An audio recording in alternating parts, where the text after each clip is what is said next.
wabarakatuh. Let me introduce myself. My name is Nur Isibut Mansur. And my name is Miftahul Jannah.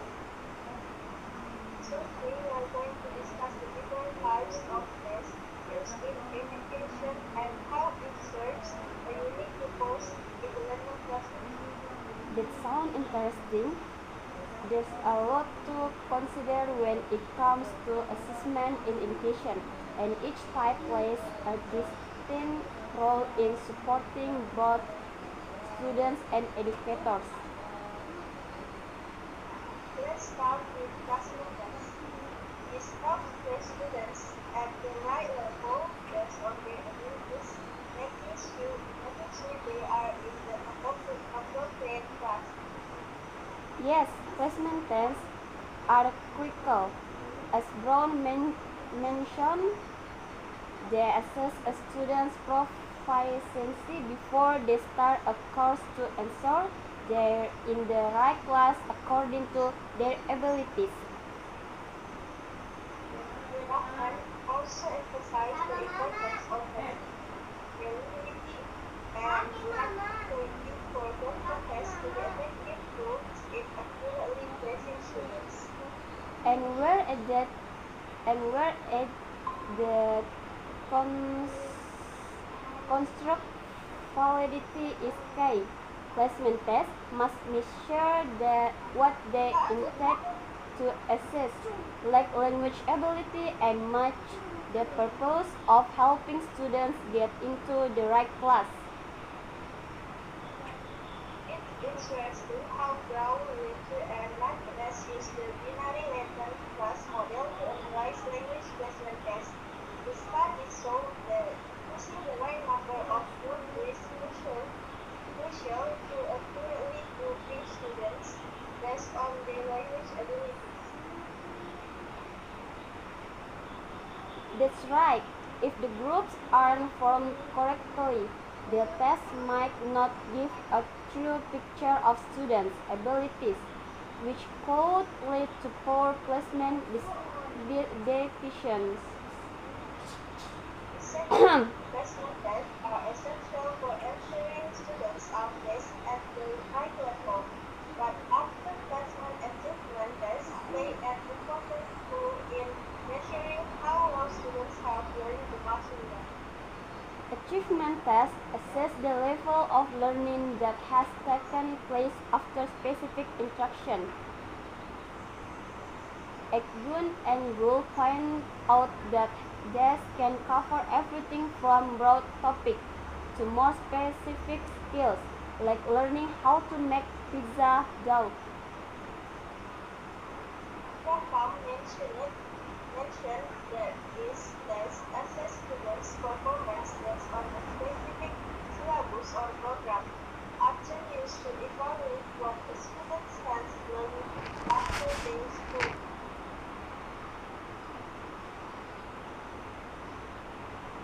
It's interesting how achievement tests help guide for further instruction.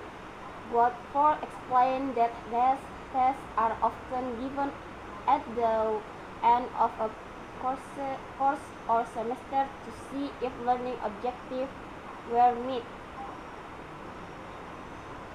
Right, and Nico highlighted that achievement tests help determine how well a student understands the subject after completing the curriculum, which can help decide whether additional support is needed. So, achievement tests help evaluate the effectiveness of instruction. They provide valuable insight into a student's knowledge in specific subjects like math or science. So, to summarize, placement tests ensure students are placed at the right level, while achievement tests assess how well they have mastered the content after instruction. Both are crucial for supporting students' learning progress. Now, let's move on the proficiency test. Brown mentioned that this evaluates a student's knowledge of subject proficiency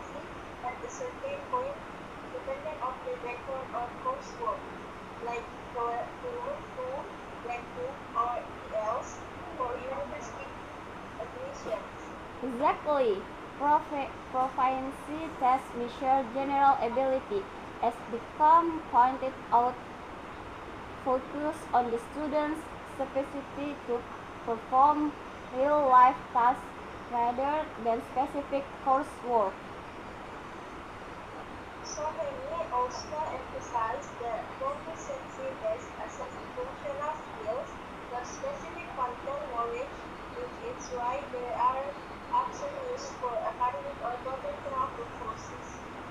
Jowles agreed, noting that proficiency tests measure overall ability in real-world contexts, not tied to specific curricula, but focusing on whether a student can perform tasks effective, effectively.